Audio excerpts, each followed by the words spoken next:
Hey, what's going on, everyone? All right, so the purpose of this video is to be one of my first videos. I am doing this on Instagram Live right now, but this is one of the first videos that will be posted to my series on YouTube uh, about my bipolar, right?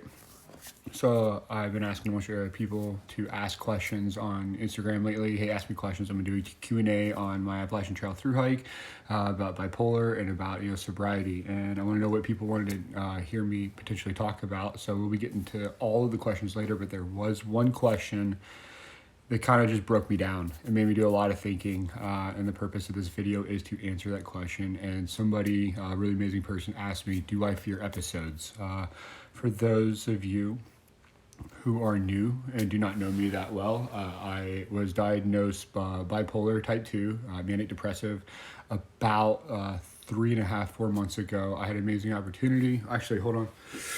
Yeah, I'll turn it back around. But I had an amazing opportunity to head to the Boston Red Sox Mass General Harvard program up in Boston called Home Base, which works with veterans. Amazing program, which I will do a separate video about and talk to them, because these people literally gave me the opportunity to save my life, and they were a big part of that. So the question, I will try to stay focused and let's do this. Start a clock, right? So, because we all know that Phil likes to talk a lot. Even though it's always good stuff that comes out. So, but the main purpose of this video is to answer that question. Give you guys a little, couple second, less than 60 seconds on bipolar. This is something that I feel I should still do a video on, so people understand what I'm talking about when I use words like hypo, depression, mania. So if you want to, a lot of people use the word normal. This person is someone with bipolar is normal right now. Well, we're not going to use the normal word. That's a terrible word. It's heavily stigmatized, and I actually don't believe that anybody is normal. So we're going to use the word baseline. So let's talk about energy and as far as being grounded to the real world, and not being euphoric, not taking these extreme risks or have these grandiose thoughts. So we call that baseline, right? Right above baseline, we have what's called hypomania. I will hop into the definition of mania and everything else a little bit later, but you got hypomania. This is kind of where this area here between baseline and hypomania is kind of where Phil stays, and that's where I'm staying with doing the treatment, the management, and the meds and everything else. Above that is another level, just is mania, somewhere, which I have had a couple manic episodes, which I'll open up about again later. This is all new for me, so I'm getting used to it, just like you guys are as well. This is more of a bipolar type 1. So the hypomania, bipolar type 2, and then below baseline, you've got depression, right? So hopefully maybe that helps a little bit when I start talking about things. But right now I am slightly above baseline. I'm nowhere near, I'd say I'm not even in the middle between a baseline and hypomanic episode. I do very well right below hypo. I am very focused. I actually do sleep during this, especially with the medicine and the treatment, meditation, yoga, having a good routine. I'm able to manage and stay in this what is a extreme creative space. It's a gift, and it's not that I see things better than everyone else. You see things like this. I get to see things from a completely different angle, and that's what makes the condition special, right? That's why they can call it a gift. I can perceive and put things together. Can see pieces of the puzzle that you don't even know exist. So with that, there's a lot of great benefits, and I'm kind of talking about here a little bit, and but to answer the question straight out is I'm absolutely terrified. I tried to do this live yesterday, and I just couldn't stop being emotional. I was very upset because it sucks to be able to have this gift that you're trying to share with the world, and in a moment's notice, it can get turned off, and you go straight down. It's actually, there's not even a jump. It's you're teleporting from this amazing, feeling good. People with bipolar, myself as well, do not use the H word, happy, a lot. It is very rare for me to use it. Hey, I'm happy right now, because we usually spend our time down here, because a lot of people misdiagnose or they're not managed very well within the condition. All right, 3 minutes. I'm going to try to keep this under 10 minutes. I'm trying to work on that myself. The depression piece is so defeating. It's it's like having this amazing gift and these connections and like having access to chemicals and hormones and endorphins and be able to just put a smile on my face like you guys have seen on social media because I've been doing well. And you don't know, like there are triggers that could just, it's a switch. I rapid cycle, which means I can go from hypomanic, manic to depression. I can teleport between them. There's no like, oh, here it comes, brace for impact. It's just an off switch. And it's one of the reasons why it's classified, like being bipolar is classified as a disease. There are some times I do not have control over this. That's why I was so upset yesterday. Like I just got back from one of my best friend's wedding, stayed sober in Nashville all weekend. I didn't have to drink to have fun, which was also amazing. But with all this stuff that I'm doing, I was around good people who cared and loved about me, and that helped bring me to a really good place. Spoiler alert for anyone who's watching this, I am hopping back on the trail in a couple hours, coming back bigger and better with a better plan. Like I'm doing well. But the disease part of this means that I could lose it. It's like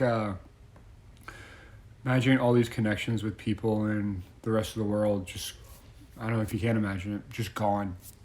Just like a snap, it's gone, and I feel I'm putting into like a glass box of nothing, and you can perceive the connections. I can be like, oh, that's happiness over there. Well, that's sadness. Well, that's anger. Oh, well, I did something, so I should feel really good. It's like that. That's the best way to say it. Like you're like, oh, I should be feeling a certain way right now, but like it's just all your connections are just turned off or completely. It's like, and you can see them. If I could give you a visual, it'd be like sitting in a glass box in a very dark place by yourself with all these connections, good and bad, just floating around you, and you want to reach out, but you're stuck. And part of it is a fight for your life at times. Bipolar and rapid cycling, untreated holds, depending on the statistic that I have seen, holds a 1 in 3, 1 in 4 suicide rate. This is something that, unfortunately, I know the feeling, I know very well. I know what it's like to be disconnected for so long that the mind starts to find a way out of the pain. Surprisingly, one of the only connections that I do have during this time is pain, but that's not a bad thing because that means the opposite of pain, I could potentially, with a lot of work, I could access, and it's something we work on with trauma-focused yoga. Like, if I can get you to feel anger and pain, as a teacher, then if I need to find that pathway to flip that on you, and I can get you to feel potentially love, it may be a heavy experience to feel that, but if one is present, then the opposite is present. So what I just gave myself is hope that even in the worst places, if I can feel something, I have been on very high dose of Wellbutrin before, and I know it's like to feel nothing at all. Like, whew, that's a lot. I can access some pretty bad emotions though, like pain and anger and hate on and off when I'm in one of these episodes. So it's absolutely defeating and terrifying that I'm going to end. Please, if you're still watching, finish this because I'm going to make a really good point of like where I fight to get to when I'm up. Because when you're up, you're like, oh yeah, I'm up, I'm good to go. That in between that baseline and hypo, right? Once I start to leave, if I leave that hypo and I start working towards mania, I can become a little ungrounded from reality. I have grandiose thoughts, things that other people would be like, okay, whoa, what's up with this guy? I'm not going to make sense to you. My creative genius ideas, if you want to call them that, and beautiful mind kind of goes away, and it just gets all scrambled, and I'm just all over the place. So that usually leads to a crash. I apologize, I forgot exactly where I was going to go with that, but what I want to say is that in the hypo world, like kind of what I'm working towards right now, trying to manage between baseline and hypo. It's like, imagine getting your gift back. Imagine having this amazing feeling and being able to use the word happy, and you don't know if it's going to turn off or not. With management, treatment, therapy, the specialty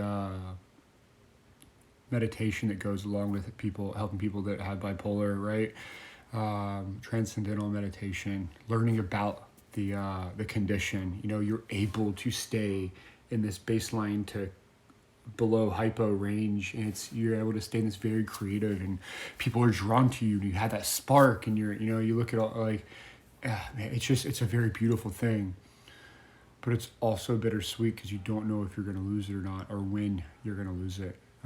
I have had runs for months where I've been in this space, and for me, it was most of a trigger from my past. It kind of just, it was like something came up that I wasn't expecting, and it was just boom, back. And that, I can work on that with repetition. That's okay. It sucks to keep going back down and fighting to come out of a dark place, but I understand where that comes from. The worst part of being bipolar, well, there's a lot of bad parts to it. There's a lot of good parts too, is that I'm not always in control. Like there is that time to where they could just turn off. Now I know my stress, if I'm really stressed, like potentially it'll just take it all away. I'll eat up all the hormones and chemicals, and I'll be back into a bad place, right? I'll use up all of my energy, if you would, which is oppressive to say, but I'll use it all up in a bad way. Again, this is what the point I was trying to make that I mentioned a little bit ago, so I didn't define it all the way, but it is, it's scary. It's like, you're back. It's like, I'm back. You feel alive again. You're like, I can feel things. Like, I can have moments of happiness. Like, I can smile. Like, I can look at somebody and actually smile and be like, I'm really glad to be here. I'm glad you're here. Like, I saw a bunch of my friends. And then, but all in the back of your head, you're like, man, like, what if this goes away? And if you are going to keep getting better and fight, and you can't, I don't like using the word can't. That's why I was stuttering a little bit. But you can't think like that.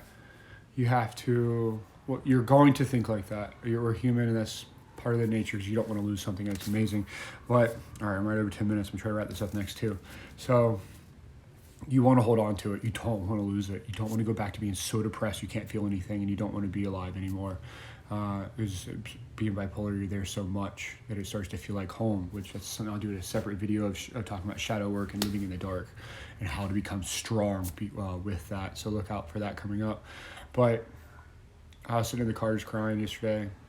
I was thinking about this question on the way to go pick up two of my best friends, go spend the day with them. And I was like, I can sit here and worry that I'm going to lose this, or I can sit here, which would probably end up leading me to being stressed out and losing it, also not enjoying the day and seeing my two amazing friends after their ceremony, and then all my other friends I won't see again for the next couple months. So I was like, man, I could just sit here and worry about this the whole day, or I can just say, screw it. If it happens, it happens. I'm going to keep doing what I can do, and I'm going to, whether I lose it or not, whether it's in a minute, whether it's 10 days, an hour, it doesn't matter. I'm going to go be present with my friends, and I'm going to appreciate the time that I do have with them while I'm feeling good. That's the biggest takeaway, and that's the hardest part it's got me to get to, because it's been a really rough ride. But for me, it's terrifying. While I'm trying to get to a place where I'm just present with you all the time, you as all my friends and family, and myself, that's huge to say, that it's absolutely terrifying, because this, how you guys have seen me over the past couple of days now, the past week now, of doing well and managing and putting the work in to stay balanced, can be taken away from me. Now, when it's taken away from me, I have to say, was this something that I did? It's something I did that I need to work on that. Or is it something that Aziz did?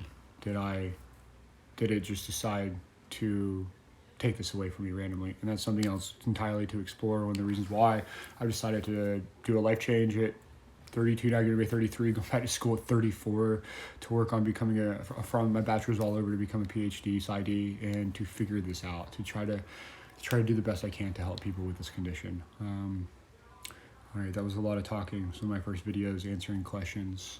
Be on the lookout. So I will be answering everyone else's question in the next day or two. I got about a dozen that I'm going to be answering. But as far as just bipolar and do I fear an episode, I fear an episode up or down, because you don't really like being in a bad place, whether it feels like home or not. Like, doesn't matter whether I feel like I'm Briar Rabbit in the Briar Patch. If you guys, anyone knows that story, please kind of comment below. That'd be funny. I kind of want to see if I'm on my own on that one. But just because I'm used to being in the dark in an alone place doesn't mean I want to go there. And if I start running too hot, above hypo into mania, eventually I'm going to crash. So it's scary because you know it's coming. It's a terrible roller coaster. So I wonder if I can recondition my mind to being afraid.